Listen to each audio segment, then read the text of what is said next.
15 years ago, 3 consultants embarked on an adventure they perhaps couldn't have imagined would go so far. A metaphorical attic room, youthful bravado, and a contract with ING in their pocket.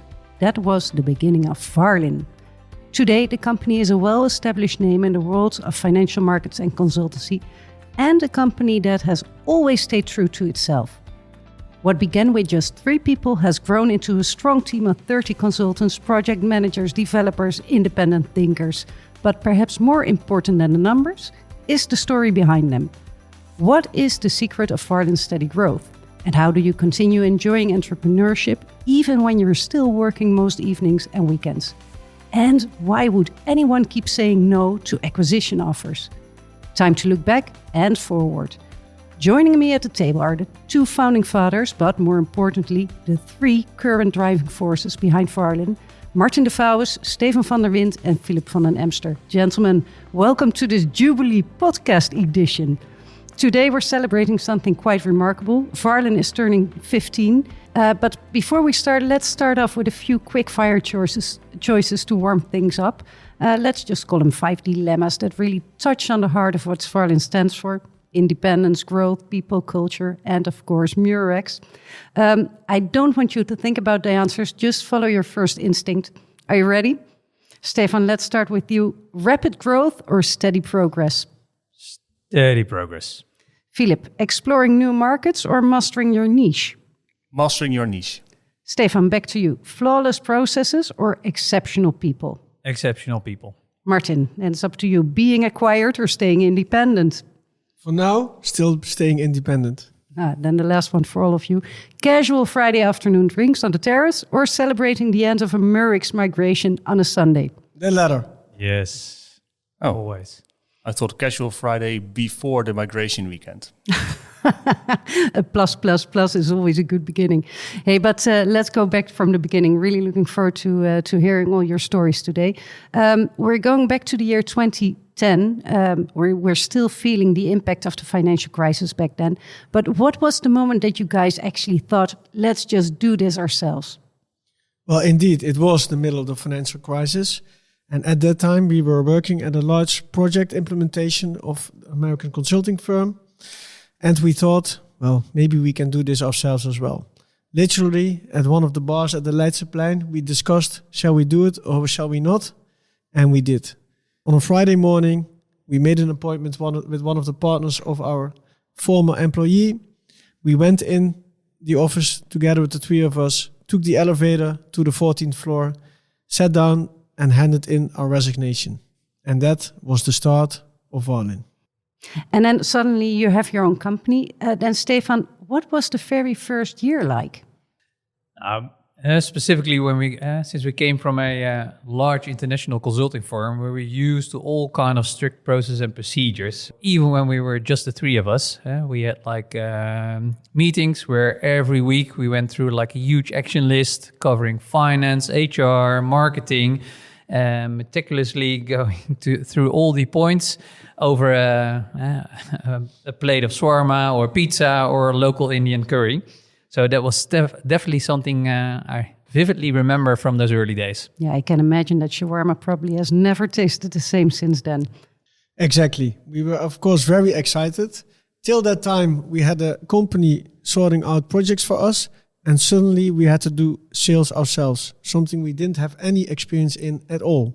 And further, there were a lot of things we never even thought about, like taking care of administration, marketing, HR, legal, defining a strategy, and what else. Suddenly, we had to run a company, and that was a completely different ballgame. Yeah, and it's all about experience, of course. You're starting out, the 3 of you, as entrepreneurs, and then all of a sudden you have to start thinking about how to professionalize your own firm. How did that work, Philip? Yeah, so the first few years, there was basically steady but organic growth. So after those years, at some point, it became time to streamline ourselves a little bit more. So at a memorable but very cold weekend, isolated at the Kaag, we decided to organize Varrlyn along our current 4 value streams. Obviously, still the American consultancy background you hear in this, right? So these value streams helped us massively in targeting our services. And we at that point set the goal to double our headcount to 30 people within the next 5 years. So also around this time, it became clear that we could not do and decide alles met iedereen, as we said, so all with everyone anymore. We were now a 4-person management team and with a total of around 18 people. It simply became too much work to be involved with every aspect of our business, especially while we were and still are also working ourselves at our clients. In the beginning of the podcast, I introduced you 3 guys as the main driving forces of Varrlyn. But nowadays, there are also other driving forces who run the entire operation. Can you tell a little bit more about that, Philip? Yeah, sure. For a few years, we had obviously help from some people to help us out on the operations and the accounting. But Varrlyn only became the company that it is today after Vanessa and a bit later Martijn joined our team. So together, Martijn and Vanessa have become the heart of our company, taking care of many critical aspects of the business, from account management, talent sourcing, HR, events, marketing, and all operational aspects. Yeah, they are not only the beating heart of the company, but also the friendly faces who welcome you here when you enter the office, like we just encountered today as well. But let's talk about something else. The name Varrlyn, it's not really what you would call a common name. Let me Google that for you, was not even able to provide me with any answers. So I'm going to ask you the question. What does it stand for? Yeah, the funny thing is there's not really a reference to anything else. When we started the company, we also started off very professionally, even involving a branding company. And they said either choose a name which really reflects what you're doing, or come up with a fancy name which you think that sounds nice. So one of the founders' name was Marlijn. So that's actually the name we also thought to choose. Now, the only thing what we still had to do was finding an available domain name. And that's how we got to the weird pronunciation of Merlin.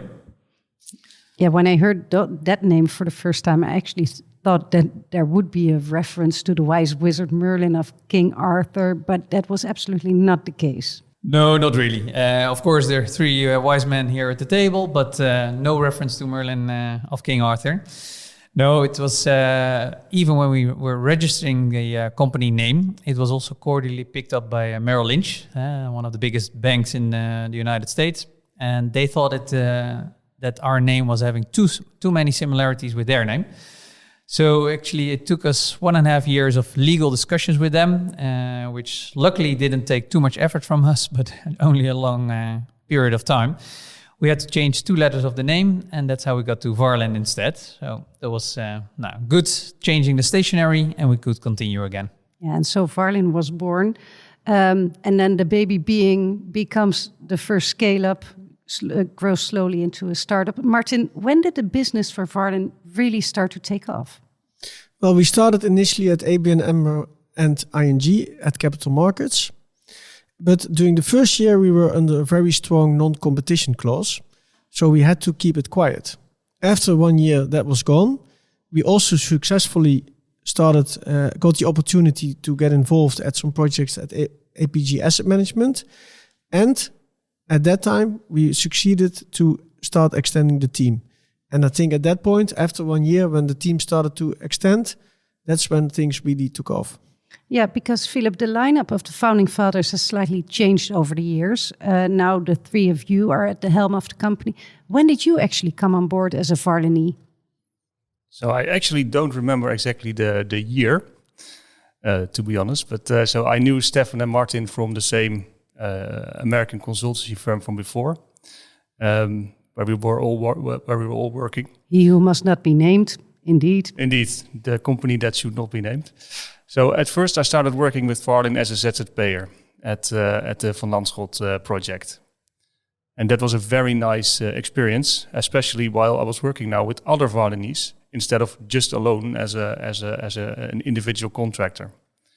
And especially the opportunity to help other people grow, so Varrlyn colleagues to grow in their role and in their career, attracted me to work with Varrlyn some more in the future. And at the end of that project, Varrlyn asked me to join and strengthen their technology side a bit more. And as they say, The rest is history. Well, and let's hope it's also going to be future of Varrlyn, of course.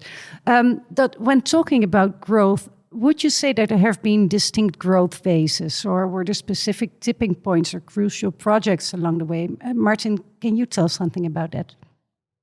Yes, we joined a very large Murex implementation at APG Asset Management, which gave us the opportunity to add a few more very good resources who could work there for a few years. That created a stable basis for us to grow further. After the Murex implementation was completed, we got involved in some more other large implementations there, where again we could contribute with some Varrlynese. Eventually, this resulted in a long-term relationship and a preferred suppliership. And Philip, but there are more projects to talk about or not? Yeah, I think the same project I mentioned before at Van Landschot was quite important, because this was basically one of maybe the first project where Varrlyn was able to act as an independent and trusted advisor. And we could deliver a project from start to finish where multiple Varrlynese were involved. Yeah. And then Stephan, back to you. What is for you the most crucial or the most remarkable project over the last 15 years? Yeah, another program that really changed the nature and atmosphere also of Varrlyn was the large-scale Murex transformation at Rabobank. Varrlyn was already established and basically part of that program from the very first that they kicked off. Of course, it was only like with an individual that we got on board, but as also that program steadily evolved, also the Varrlyn contribution changed significantly. And it's even today that we're still part of that transition program in many different areas. We're also being seen as a trusted advisor, or at least acknowledged participant in the program, which also Rabobank rewarded with a specialist vendor setup. That's, I think, really remarkable also for us that we've been able to get into such a position and establish ourselves. And it's also quite a performance from the point of view of Varrlyn. But then let's talk about what makes Varrlyn stand out in comparison to other consultancy firms. We all know, well, let's just call them the Accentures out there. But does size really matter, or is it better to be lean and mean, Philip? Yeah, that's a good question. Let's say so. What I do know is that we are a highly specialized firm. We only work in the Netherlands, and we are active in a very specific part of the consultancy market. Working on and around the dealing room for asset managers and banks. So that means that there are not many experts in this area to be found in the Netherlands itself. So over the years, we have been specializing in finding, let's call them the gems, all over the world to come to work for us at our clients. And I think what sets us aside in this is that we do everything we can to make the transition for these people to the Netherlands as smooth as possible. And also to get their families here also. Yeah, and it's a topic that I would very much like to discuss, but perhaps not in this podcast, but in a later episode. One thing that strikes me, or that really stands out as well, is the word Murex. I hear it quite often when I talk with you about the business of Varrlyn. Is Murex the glue that holds Varrlyn together, or is there much more out there, Stephan? Yeah, for sure there's much more within Varrlyn. Murex is indeed one of the main applications that is being used in our domain. And also the majority of the Varrlynese have a background with Murex. But it's more the product, processes and system complexity of the financial markets, which is holding us together. The specific expertise also has enabled us to expand to other value streams. Similar complexities is also what has expanded us to the finance and risk area, but also other digital and data services is where we've been able to expand. So that's really based on our financial markets background. So when talking then about expansion, you started out as a team of 3. Now there are 30 Varrlynese out there. That's a 10-fold increase. How do you then make sure that you maintain the Varrlyn culture? And what does this culture really mean at Varrlyn, Philip? Yeah, although it's been 15 years and we've grown quite a bit in that time, I don't think that we really changed that much as a company or as people. So, as partners, we're still working closely together with our people at our clients ourselves. So we share the same goal, and it's just to get the job done. there's not really a hierarchy in that sense, and it makes the cooperation quite personal and respectful for each other's skills and backgrounds. Well, and that's a lot of talking about the history of Varrlyn. Let's talk about the future now. Martin, when looking ahead 15 years from now, what does the future hold for Varrlyn? Of course, we can grow further, but we don't want to sell a mass product. Neither do we want to lose our identity. And obviously, we also have to keep listening to our clients. What are their needs? Things like cybersecurity, for example, is something we are exploring. And further, we've built some software which we might want to improve further and see if we can actually start to put that into the market. Also, we want to stay close to our core values. Be a specialized company, integer and warm to our people. So then the big question to end on, is Varrlyn still proudly standing on its own, or is it going to have one of the big players come knocking in the future? We did have some offers in the past and there were some companies interested, and we even have interest now. That will probably remain as long as we are successful. But for now, we just enjoy being entrepreneurs, running our business, and let's see where that ends. Nothing is forever, also not Varrlyn, but when and where and how exactly, we don't know yet. And that's a beautiful conclusion, and I hope that there will be lots of prosperity for you in the future. It's what brings us to the end of today's podcast. Gentlemen, thank you for taking me and especially our listeners today as well on this trip down memory lane. It's been an absolute pleasure. And here's to doing some similar look back and ahead in another 15 years. Yes. Thank you, Marianne. Looking forward to that. You have been listening to another episode of Varrlyn's podcast. In each episode, we explore the trends shaping capital markets, regulation and digital transformation, or take you behind the scenes of what's actually happening here at Varrlyn. Thank you for listening and hope to catch you next time.